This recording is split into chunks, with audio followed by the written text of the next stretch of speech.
다니고 사람들과 얘기하는데 그게 난데 나를 뭐하러 찾아? 라는 것 하나. 두 가지는 나를 찾고 싶은데 나를 찾아가는 방법을 안 알려주거나 나를 찾아가는 일에서 나를 자꾸 찾아가지 못하게 시간들이 막고 있다라는 거지. 그 시간이 어쩌면 학교 생활이 될 수 있고 그 시간이 가정 생활이 될 수 있고. 그래서 나는 정말 나를 알고 싶은데 나를 아는 것보다 먼저 해야 될 일들이 많다는 거죠. 그래서 나를 몰랐어요. 제가 하는 얘기가 아니고요. 동서고금을 막론하고 이 인류상에 가장 똑똑하고 가장 많이 알고 또 가장 행복하게 살고 또 많은 사람에게 유익을 줬던 많은 성인들이 모두가 다 공통적으로 예수님까지도 우리에게 준 그 기본적인 말씀은 뭐냐? 너 자신을 알라라는 거야. 너 자신을 알라. 나 자신을 알면 정말 해결될 일이 너무 많아요. 다 해결돼요. 다.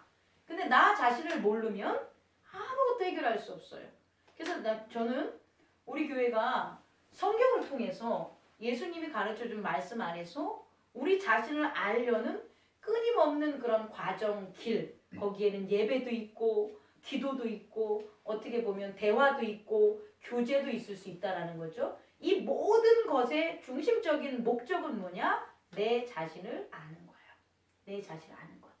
자, 그럼 내 자신을 아는 것 중에 제가 가장 기본이 되는 우리 스스로의 내적 세계에 대해서 얘기해 줄게요. 내적 세계는 이렇게 속에 쑥 있는 세계가 아니에요. 겉으로 보여지지 않는 세계를 뭐라고요? 내적 세계라고 하는 거예요. 누군가가 우리한테 와서 따끈따끈한 호빵을 하나 이렇게 딱 건졌어요.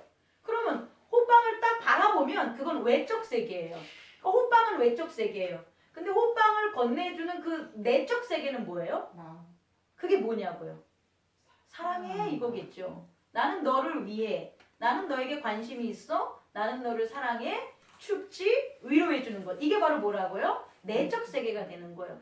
그러니까 우리가 내적 세계와 외적 세계를 막 어렵게 생각하면 안 돼요. 그래서 내적 세계를 아는 게 사실은 영적 세계예요. 그런데 내적 세계와 영적 세계를 우리는 뭐 들어보질 잘 않고 영적 세계 하면 막 열심히 수도를 하고 열심히 기도를 하고 열심히 명상생활을 하는 것을 우리는 내적 세계, 수양, 영적 생활이라고 그동안 알았는데 그게 아니라 실제적으로 내적 세계와 외적 세계는 병행해요. 동행하고 있는 거예요. 내용이 내적 세계고 그것이 표현되는 물질의 3차원의 세계에 우리의 모습들이 뭐가 되냐? 외적 세계가 되는 거예요. 그러니까 외적 세계는 내적 세계라는 내용이 없으면 아무 의미가 없어요. 뭐 호빵이 많아가지고 호빵이 막 많아가지고 남아가지고 버릴 것 같아. 그렇게 남아가지고 버릴 것 같아도 호빵을 줬을 때는 내적 세계가 있어요. 어떤 것? 이 남는 호빵을 버리고 싶지 않다라는 내적 세계가 있는 거예요. 그래서 우리가 경험하는 모든 세계 속에 내적 세계를 바라보고 내적 세계와 대화를 하면 오해가 안 생기는데 이런 내적 세계를 바라보고 대화를 하지 못한다는 거예요. 그 이유가 뭘까요? 그 이유가 서로의 세계가 다르다는 거예요. 서로의 세계가 다 달라요. 저의 세계와 여러분의 세계 각각 한 명 한 명의 세계가 다 달라요. 구조는 똑같을지 몰라도 그것에 대한 시간과 공간이라는 게 틀려요.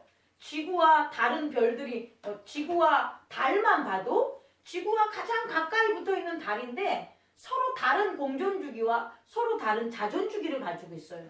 그러니까 결국 뭐냐면 우리 모두가 그냥 지구야, 달이야, 화성이야, 수성이야 이렇게 보는 것은 서로 달라 보이는 것처럼 내적 세계에 있어서 그 돌아가는 거기에 대한 세상의 법도 어떻다? 다르다는 거예요. 그런데 그 다른 사람들끼리 저와 제가 목사라서 다른 게 아니라 그냥 같을 수가 없는 거예요.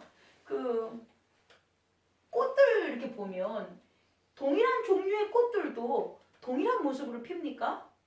아니죠. 동일한 종류지만 어떤 놈은 잎받침 꽃이 3개 있는 놈이 있고 5개가 있는 놈이 있고 서로 틀리게 하잖아요. 근데 그런 꽃들이 수백만 종이 있다고 생각을 해보세요.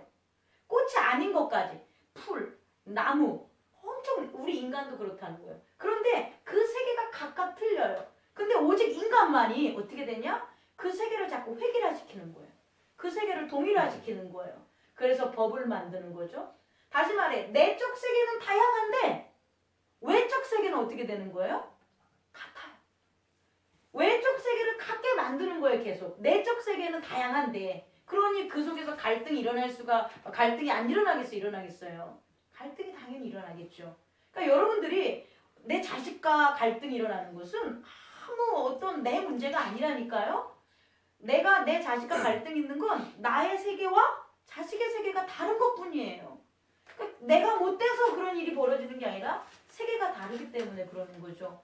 내가 어떤 사람에게 호빵 하나를 줬는데 어떤 사람은 고맙습니다 라고 해서 호빵 하나를 가져오는 사람이 있는가 하면 어떤 사람은 호빵 하나를 어떻게 하는 거예요? 먹고 그냥 쌩까. 또 어떤 사람은 어떻게 돼요? 아, 나 그런 호빵 같은 그런 거 안 먹어. 리젝트 거절하는 거예요.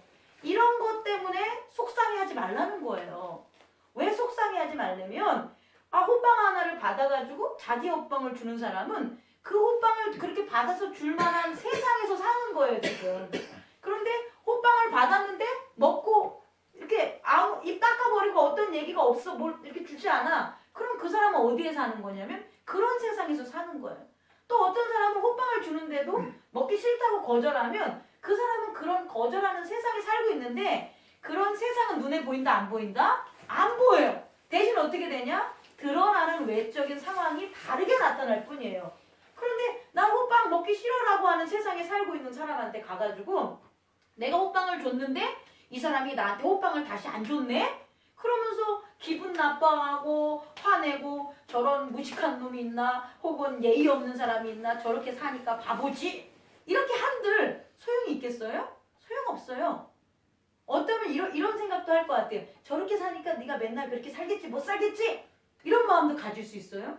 근데 그 사람이 더 잘 살아. 그랬을 때 얼마나 황당합니까? 그러니까 제가 얘기하고 싶은 것은 우리 각자의 세계는 다 어떻다? 다르다는 거예요. 그래서 우리는 하나님과 우리 각자의 세계 둘밖에 없어요. 사실은 우리 하나님과 우리 각자의 세계만 이것만 이해하면 우리와 또 다른 각자의 세계가 연결이 되는 거예요. 다시 말해 우리의 내적 세계를 만들고 주관하는 하나님이 안 계시면 그 세상에 우리가 거하지 않으면 절대 우리의 갈등들은 어떻게 해요? 해소할 수가 없어요. 갈등이 해소할 수 없다는 것은 행복할 수도 없다는 거예요. 그래서 내가 내 자신을 알려면 누구에게 가야 되냐? 하나님에게 가야 돼요. 하나님의 세상에 가야 되는 거예요. 여러분 이게 시작이에요. 시작. 내 자녀를 내가 잘 키우고 싶어. 그럼 어디로 가야 되냐? 내가 자녀에게 가면 안 돼요. 왜? 다르기 때문에 이해할 수가 없어요. 우리가 어렸을 때 30년 전의 모습과 성현이의 모습하고는 틀려요. 근데 30년 전에 우리의 모습을 가지고 성현이와 커뮤니케이션을 한다고 한다면 절대 이루어지지 않아요. 그런데 그 커뮤니케이션이 이루어지려면 어떻게 되냐? 내가 하나님 앞에 나아가서 저 다른 나와 전혀 다른 저 아들에게로 가는 법을 배워야 돼요. 아들에게로 가는 법을 가르쳐 주세요. 그건 결국 그리스도 안에서의 사랑과 용서겠죠. 그것을 한 단계, 두 단계, 세 단계, 네 단계 계속해서 내가 배우면 배울수록 나는 아들하고의 가는 길에서 대화가 서로 어떻게 되는 거예요? 교통할 수 있다라는 거죠. 그래서 제가 오늘 여러분들에게 얘기하고 싶은 것은 인식의 프레임이에요. 인식의 프레임은 뭐냐면 우리의 내적 세계가 외부적인 어떤 영향력이라는 것, 그런 환경을 이렇게 인식할 수 있는 법칙 혹은 인식할 수 있는 기준, 그것을 인식의 프레임이라 그래요. 아까도 얘기했지만 호빵을 하나 줬는데 어떤 사람이 호빵을 받아서 감사합니다 라고 해서 나도 하나를 더 줘요. 그럼 나 받고 하나 더 준 사람은 그런 인식의 프레임에 있는 거예요. 그리고 나는 호빵을 줬는데 호빵을 받아 먹고 그 다음에 아무 얘기가 없어. 그럼 이 사람은 어떻게 되는 거예요? 그렇게 호빵을 받고 아무 얘기도 없는 그런 인식의 프레임에 사는 거예요. 또 하나는 호빵 먹기 싫어. 내가 제일 싫어하는 게 파치야. 그것조차도 인식의 프레임으로 이미 짜져 있는 거예요. 그래서 우리는 상대방을 이해할 때 그 사람이 나타나는 외연이 아니라 그 사람의 인식의 프레임이 어떤 건가를 우리는 알아야 된다는 거죠. 근데 그 아는 게 내 걸 몰라.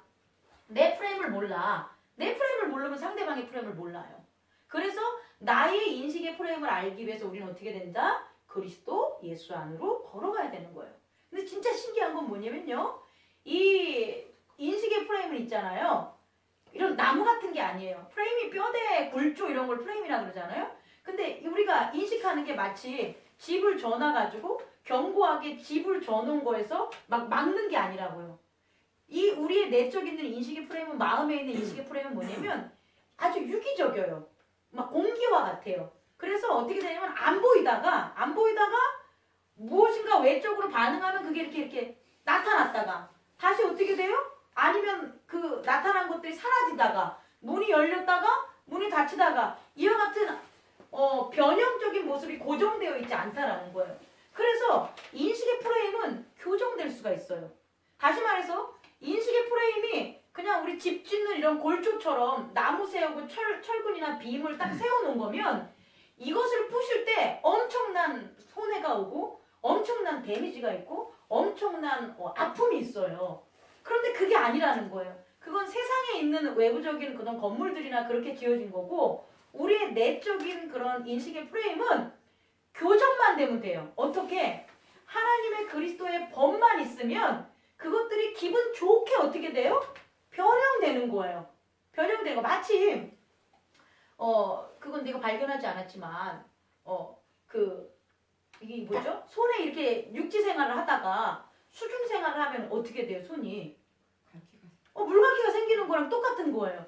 그건 물갈기가 생기는 게 싫겠어요? 아니죠. 왜? 물에서 살고 싶어서 이게 생기는 거잖아요. 그러니까 이렇게 물에서 살고 싶은 그런 어떤 마음이, 그런 것들, 의지와 그런 게 있으니까 물갈기가 생겼으니까 오히려 좋아요, 안 좋아요? 좋은 거죠. 우리도 마찬가지라는 거예요. 하나님께서 교정해주는 하나님 나라의 진리는 프레임을 교정해주는데 그 우리가 교정 이렇게 당하는 프레임이 하기 싫어, 힘들어 이런 게 아니라 나도 모르게 내가 갈등 있는 곳에서 갈등을 해결할 수 있는 자연스럽고 이익적이고 선물적인 걸로 우리를 교정하는 거라는 거죠. 그러니까 교정이 막 너 못됐어, 너 이렇게 살면 안 돼. 그래서 억압적인 교정이 아니라 우리가 이걸 교정할 수밖에 없게 느껴지는 거예요. 하나님 앞에 가면. 왜? 교정하는 게 우리에게 뭐니까? 선물이니까. 교정하는 게 뭐니까? 기쁨이니까. 교정하는 게 뭐니까? 구원이니까. 그래서 우리도 당연히 바라만 보면 어떻게 되냐? 우리 스스로가 교정되는 거예요. 이게 내적 세계의 우리의 인식의 프레임에 대한 교정 방법이 되는 거예요. 서두가 왜 이렇게 길었냐면 오늘 설교를 보면 네 가지 유형의 사람이 나와요. 어떤 유형의 사람들이 나오냐면 대표적으로 누가 나와요? 우리가 딱 보면 나오는 거. 다윗 나왔고 또 사울 나오고 또 다윗의 사람들. 좋아. 다윗의 사람들 나왔어. 다윗의 사람들 또 사울한테 이르는 사람. 그 목사님 해도 되겠다 이제. 이 네 가지. 우리는 다윗과 사울은 그동안 많이 봤어요. 그죠? 그런데 다윗과 사울만 산 게 아니에요. 이 시대에. 그리고 다윗과 사울의 그런 의지와 결정만으로 이 사람들이 왕이 되고 왕이 안 된 게 아니에요. 중요한 건 여기 나오는 주연도 봐야 되지만 모두 봐야 돼요. 엑스트라도 봐고 조연들도 봐야 되는 거예요. 그렇게 봤을 때 지금 네 가지 유형이 나오는데 하나는 다윗이고 하나는 다윗의 사람들이고 하나는 사울이고 하나는 사울에게 뭔가를 이룬 어떤 사람이에요. 어떤 사람. 근데 이 네 가지 유형의 사람들 때문에 지금 두 패로 나뉘게 돼요. 두 패로 나뉘게 돼요. 어떤 일이 벌어질까요? 네 가지 유형의 사람들 때문에 사실은 사건이 발생한 거예요. 어떤 사건? 다윗과 사울의 대립. 네 가지 때문에 네 가지 유형의 사람들 때문에 다윗과 사울의 대립이 발생하는 거예요. 만약에 다윗의 사람들 빼버리고 사울의 사람들 뺍시다. 그럼 누구만 남아요? 사울과 다윗. 사울과 다윗 둘밖에 없는데 사울이 죽어라 다윗 죽이러 다닐까요? 생각해 봐야 돼요. 사울과 다윗밖에 없는데 사울이 자꾸 다윗을 죽이러 다녀요. 죽여도 안 되고 잘못됐다고 하고 오해도 풀고 다 했는데 계속해서 죽이려고 그랬겠냐고요. 사울이. 안 그랬을 것 같아요. 그렇지 않겠습니까? 누구 때문에 이런 일이 벌어지냐면 우리가 그동안 몰랐던 감춰졌던 인물들이 나오는데 사울에게 다윗이 뭐 한다고 이른 사람들, 다윗이 왕을 해하려 한다고 하는 사람들의 말을 왕은 어찌하여 들으시나이까? 다시 말해서 사울은 누구의 말을 듣는 거예요? 다윗이 당신 죽일 거야 라고 누군가가 얘기를 한다는 거예요. 그 어떤 사람, 그 어떤 사람의 말을 듣고 어떻게 하는 거예요? 다윗이 나를 죽일 거야가 결정되는 거예요.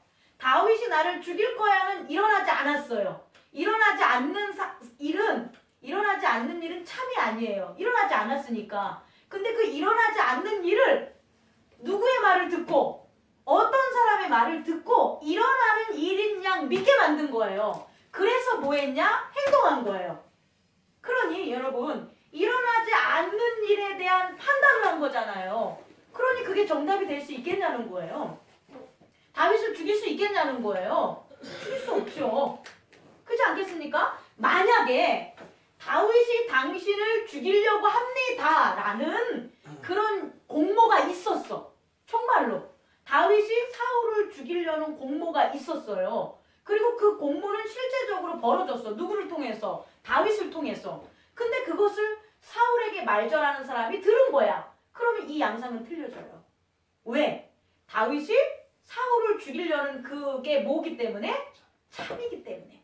이해하셨습니까? 그럼 우리는 살아가면서 이제 두 가지를 구분할 줄 알아야 되는데 우리의 인식의 프레임이 뭐냐? 우리 인식의 프레임이 열렸다가 닫혔다 하고 받았다가 거절했다 하는 그런 작용을 하는데 우리가 어떤 것을 받아들여야 되냐? 참을 받아들여야 된다는 거예요. 참을. 근데 그동안 사울은 참을 받아들였다 안 받아들였다? 안 받아들였다는 거예요. 사울이 참을 받아들이지 않았기 때문에 사울은 다윗을 죽일 수 없는 거예요. 자, 요거까지 하나. 자, 두 번째. 이게 사울만 이러냐는 거예요. 사울만 이런 삶을 살까요?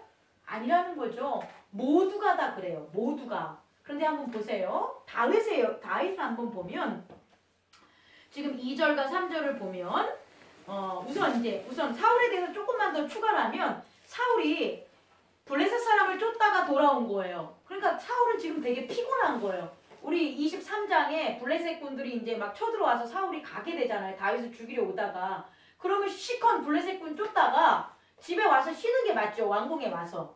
그런데 어떤 사람 얘기를 듣고 저쪽에 다윗이 있으니까 여기 뭐라고 나와 있냐면은 여기 뭐라고 나와 있죠? 아무튼 여기 엔게디 광야에 다윗이 있으니까 그 얘기만 전한 거죠. 그러니까 다 가라는 거 아니겠습니까? 그러니까 사울이 어떻게 됐냐? 피곤한 몸을 이끌고 3,000명을 데리고 어떻게 간 거예요? 잡으러 간 거예요. 그러니까 피곤하고 3,000명을 데리고 갔는데 지금 계획에 있어서 다윗을 찾으러 온 거예요? 아니면 어떤 사람의 말을 듣고 온 거예요? 어떤 사람의 말을 듣고 하니까 내가 준비할 시간이 있어요? 없어요? 없어요. 위험에 빠진다는 거예요. 그래서 오다가 어딜 들리냐? 굴 같은 데를 간 거예요. 양우리 근처에 있는 굴을. 왜 갔냐고요? 화장실 간 거예요. 뒤를 보려고. 똥 누려고. 지금 이게 되게 재밌어요. 우리의 상황과 되게 똑같다는 거예요. 우리가 계획한 것대로만 지키세요. 그럼 여러분 큰 곤란 안 일어나요. 근데 내가 계획한 것을 자꾸 변경시키려는 어떤 사람의 얘기들이 있단 말이에요. 그래서 그 어떤 사람에 의해서 내가 계획했던 것대로 안 가면 어떤 일이 벌어지냐? 변수가 생겨요. 변수가. 그 변수가 뭐냐? 사울이 똥 누러 간 거예요. 만약에 사울이 이런 변수가 없다면 그 굴에 가서 화장실 가지 않죠. 왕인데 준비 다 돼놨을 거 아니야. 화장실 가는 거 다 준비해놓고. 그렇지 않겠습니까? 그러니까 갑작스럽게 어떤 사람의 얘기를 듣고 블레셋 사람 치다가 돌아와서 다시 엔게디 광야로 간 거예요. 그랬을 때 사울의 입장에서 봤을 때 죽음에 맞닥뜨린다는 거예요. 죽음의 순간에 맞닥뜨리는 그와 같은 일들이 발생한다는 거예요. 우리도 마찬가지예요. 우리는 계획하고 우리가 하나님 앞에 여유 있고 성실하게 살아가다 보면 사실은 문제들을 갖다 발견하고 미리미리 어떻게 됩니까? 해결할 수 있지만 그게 아니라 계획했던 것들을 자꾸 어지럽히는 생각들 그런 것들에 내가 마음을 쏟게 되면 어떻게 되냐? 나도 모르는 사이에 나는 구덩이에 빠져 있어요. 그래놓고 하나님한테 구해달라 그러는 거예요. 사실은 그렇게 구덩이를 갈 이유가 없죠. 구덩이를 가지 않아도 되는 삶을 살아도 됨에도 불구하고 우리의 인식이 어떻게 되는 거예요? 인식의 프레임이 어떤 사람이라는 그 믿을 수도 신뢰성도 없는 그런 사람들에게 열려 있는 거예요. 그 믿음의 플레임이 누구에게 열려져야 되는데 그리스도 안에서 하나님께 열려져야 될 것을 사울은 그리스도 안에 하나님께서 열려져 있던 게 닫혀버리고 누구에게 열린 거라고요? 어떤 사람에게 열리게 됐던 거예요. 요거와 동일하게 병행하게 다윗도 이런 벌을 줘요. 뭐냐? 다윗을 따르는 사람들이 있어요. 어디? 4절 한번 읽어볼게요. 다 같이 시작. 다윗의 사람들이 이르되 보소서 여호와께서 당신에게 이르시기를 내가 원수를 내 손에 넘기리니 내 생각에 좋은 대로 그에게 행하라 하시더니 이것이 그날이이다 하니. 아멘. 여기까지. 다윗을 따르는 사람들은 뭐라고 합니까? 지금 철호의 기회입니다. 뭐의 기회? 지금 사울이 똥 놓고 있잖아요. 그죠? 그러니까 사울을 어떻게 하라고요? 사울을 죽이라는 거예요. 사울을 죽이라는 거예요. 그죠? 그러면 만약에 다윗이 이 다윗의 사람들의 말을 들었어. 들을 수 있지 않아요? 들을 수 있었겠죠. 들으면 어떻게 돼요? 사울을 죽였겠죠. 죽이는 건 죽여도 참 역사상 어떻게 기록될까요? 똥 누는 사울 죽이다. 아버지와 같은 사울, 아버지와 같았던 왕 사울, 똥 누는데 죽이다. 이런 역사의 기록이 됐을 거예요, 다윗이. 그죠? 그죠? 누구나에게 이렇게 된다니까요. 성도나 목사나 우리의 인식의 프레임이 하나님 앞에 나 자신을 알려고 열려져 있지 않으면 이런 것에 넘어간다는 거예요. 내는 건 잘 목회하다가 내는 건 정말 존경받다가 내 마음이 어떤 사람의 귀에 열려 있다면 그 목사님은 어떻게 돼요? 실족할 수밖에 없어요. 성도들도 마찬가지예요. 내는 것 하나님께 열려 있다가 내 마음이 누구에게 열려 있는 거예요? 어떤 사람에게 열려 있다면 성도는 실족할 수밖에 없다는 거죠. 제가 말씀드리고 싶은 것은 우리가 살아가는 것에 실족하고 갈등하는 원인이 바로 여기에 있다는 거예요. 그런데 다윗은 사울과 달리 이렇게 동일하게 사울처럼 어떤 사람이라는 혹은 다윗의 사람들의 말을 따를 만도 한 상황이었는데 다윗이 이걸 극복했어요. 그게 뭐냐? 22장, 23장에서 제가 지난번에 언급했지만 뭐냐? 누구에게 아빠 엄마 맡겨버리고 나 뭐한다? 하나님이 나를 위해서 어떻게 하시는지 내가 알아야겠다. 그게 바로 뭐예요? 기도와 간구가 되는 거잖아요. 하나님이 나를 위해서 어떻게 하는지 알아야 되겠다는 것을 지금 찾아서 다윗이 돌아간 거예요. 사울에게 쫓기고 사람들의 말에 이끌리고 어디 가서 실성한 미친 척하고 롭의 제사장들을 다 죽게 만들고 있는 그런 실수와 반복이 있었을 때 다윗은 그것을 끊기 위해서 어떻게 해야 되냐? 내가 하나님이 나를 어떻게 하시는지 알기를 원하는 그 길을 돌아선 거예요. 그래서 만약에 다윗이 하나님이 나를 어떻게 하실까를 만약에 찾아서 돌아가고 구하고 찾고 문을 두드리지 않았다면 이 다윗의 사람 말 듣는 것처럼 그래 맞아 이건 철호의 기회다.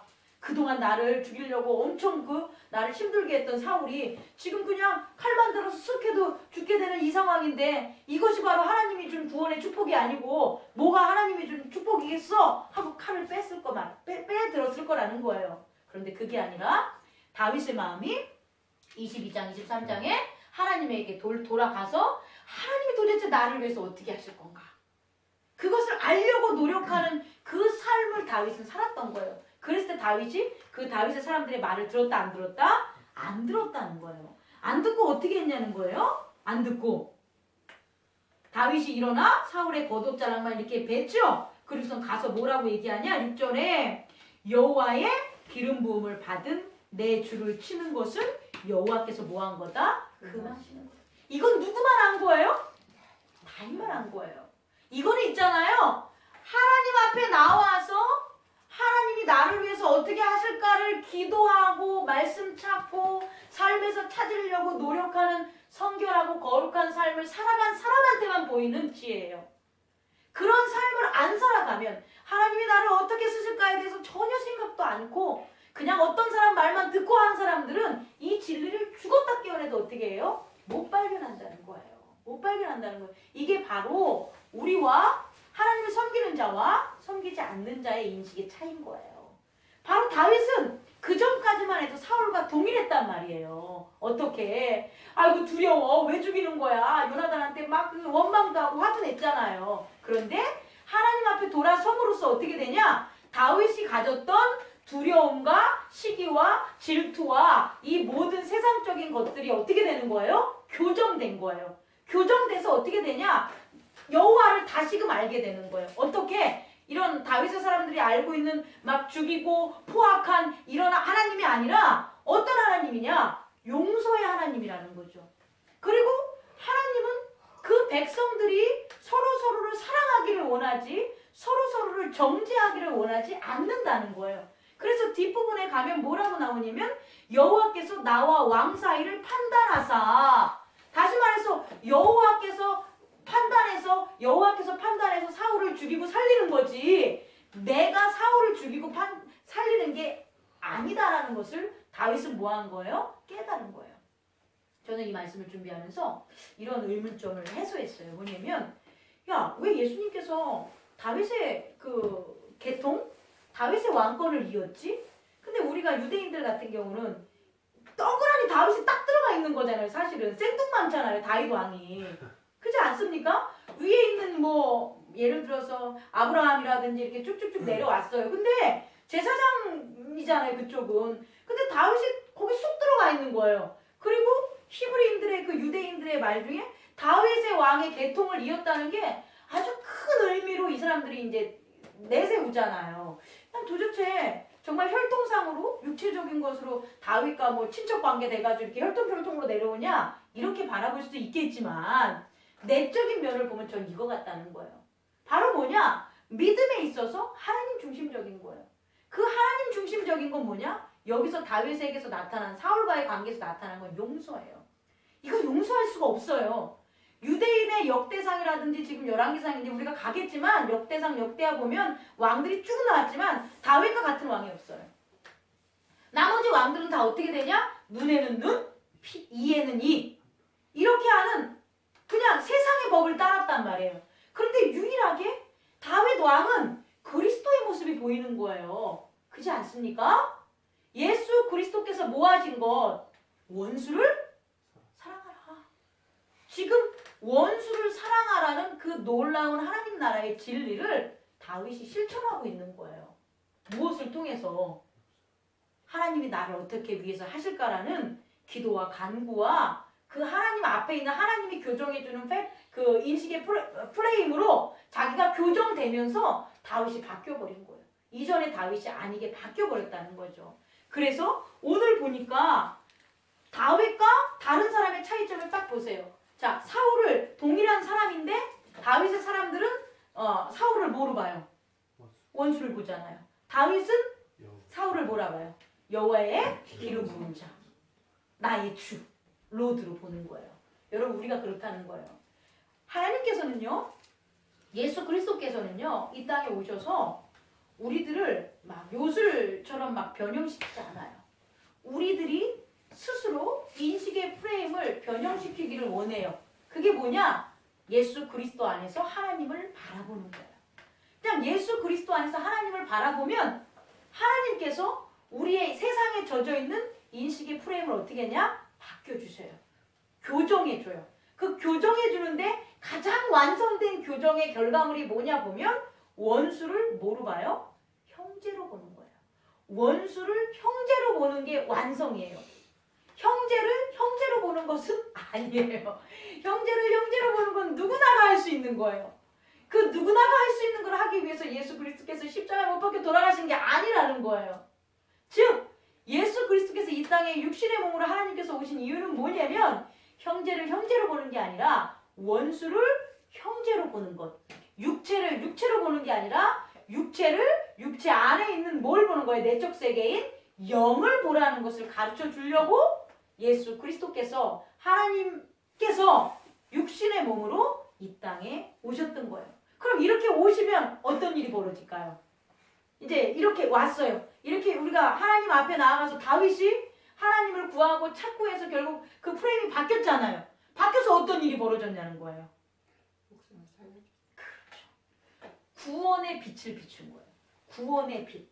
그 구원의 빛은 그냥 단편적으로 1차원적으로는 사울의 목숨을 살린 거죠. 근데 사실은 그건 그냥 드러나는 거고 사울의 목숨을 살린 거는 육체적인 거고 내적으로 사울의 영을 살렸다는 거예요. 어떻게 살렸나 봤더니 20절 나는 내가 반드시 왕이 될 것을 알고 이스라엘 나라가 내 손에 견고히 설 것을 아노라. 아멘. 이게 뭡니까? 하나님께서 사무엘에게 예언했던 거잖아요. 그죠? 하나님께서 다윗에게 뭐 했던 거예요? 언약한 거죠. 그것을 사울이 뭐 한 거예요? 깨달은 거예요. 그것을 사울이 깨달은 거예요. 그동안은 이것을 못 깨달았다는 거예요. 이것을 못 깨달으니까 어떻게 되는 거예요? 두렵고 고통스럽고 잠도 못 자고 어떻게 하면 다윗을 죽일까 이런 생각을 했었던 거죠. 뭐 미래에 있어서 알지 못하는 미래에 있어서 일어날 일들을. 그런데 이렇게 다윗이 뭘 하니까 구원을 하니까 다윗이 하나님의 모습 하나님 있는 그대로의 참의 하나님을 사울에게 뭐로 용서로서 전하니까 사울이 뭐를 깨달은 거냐? 진정한 하나님의 계획을 깨닫게 된 거라는 거예요. 예수 그리스도가 온 몸을 걸쳐서 우리들에게 하나님 나라를 가르쳐 준 거예요. 뭐로? 빛으로. 근데 그 빛의 가장 큰 건 뭐냐? 용서했다라는 거예요. 뭐 죄인들을 용서한 그 용서를 이렇게 너 죄사함 받았어 라고 해서 사울이 목숨을 건진 것처럼 우리가 목숨을 건진 육체의 1차적인 특징도 있지만 더 중요한 것은 뭐냐면 내적 세계에서 나는 하나님의 아들이야를 깨닫게 된 거예요. 지금 사울이 다윗은 하나님이 계획한 왕이야를 뭐 한 거예요? 깨달은 거예요. 뭐로 인해서? 다윗의 구원으로 인해서. 여러분 그래서 이 땅에 우리가 구원받은 자가 구원하는 자로 거듭나야 되는 이 이유가 여기에 있다라는 거예요. 단순히 내가 구원만 받았어 이건 거듭난 게 아니에요. 그냥 구원받은 거야.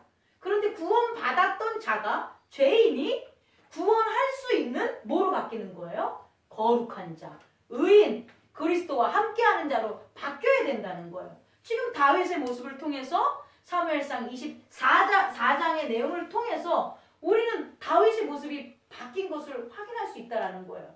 하나님을 구하고 찾고 두드림으로. 그러니 우리 또한 어떻게 해야 되는 거예요? 이제 남을 보지 마시고 내 아들의 문제가 있으면 아들을 보지 마시고 누굴 본다? 하나님을 보세요. 내 남편의 문제가 있으면 내 남편을 보지 말고 누구를 봐요? 하나님을 보세요. 내 부모와의 관계에 문제가 있으면 그 부모를 보아봐 누굴 보라고요? 하나님을 보세요. 사업도 마찬가지라는 거예요. 사업을 보지 마시고 뭘 봐요? 하나님을 보라는 거예요. 그러면 그 지혜 정말 앞으로 일어날 일 뭐냐? 다윗이 왕이 될 거라는 걸 사울이 아는 것처럼 우리가 앞에 일어날 장래를 어떻게 되냐? 믿음으로 알게 되는 거야. 믿음으로 알게 되는 거예요. 그래서 우리가 우리 주변에 있는 사람들을 뭐 할 수 있어요? 구원할 수 있는 거예요. 그래서 마지막으로 사울이 부탁을 하죠. 너가 왕이 될 걸 나는 이제 알아. 아니까 내 자식들을 뭐하라? 살려줘. 그리고 열조에 있어서 이스라엘의 열조에 있어서 내 이름을 뭐하라? 기록해줘. 이렇게 부탁을 한 거예요. 이 부탁은 이루어졌죠. 부탁은 이루어져서 다윗은 그 사람들을 시켜가지고 절대 사울을 뭐하라? 죽이지 말라고 얘기를 하게 되는 거예요. 그리고 사울을 죽였어요. 사울을 죽인 자 옆에 있었던 자, 죽임을 당한 소식을 전한 자, 그 자까지도 어떻게 돼요? 처단해요. 이게 바로 우리가 변한 모습에서 일어나는 하나님 나라에 살아가는 거예요. 우리 또한 이렇게 다윗처럼 우리의 패러다임이 아니죠. 프레임이라고 했죠. 오늘은요. 인식의 프레임이 교정되어지길 바라요. 우리의 인식의 프레임은 반드시 교정돼야 돼요. 왜? 그래야 뭐하니까? 나도 살고 내 자녀도 살고 나도 살고 이 세상도 구원하고 이 세상을 구원하는 그리스도가 우리와 함께 뭐하냐? 역사하신다는 겁니다. 기도하겠습니다.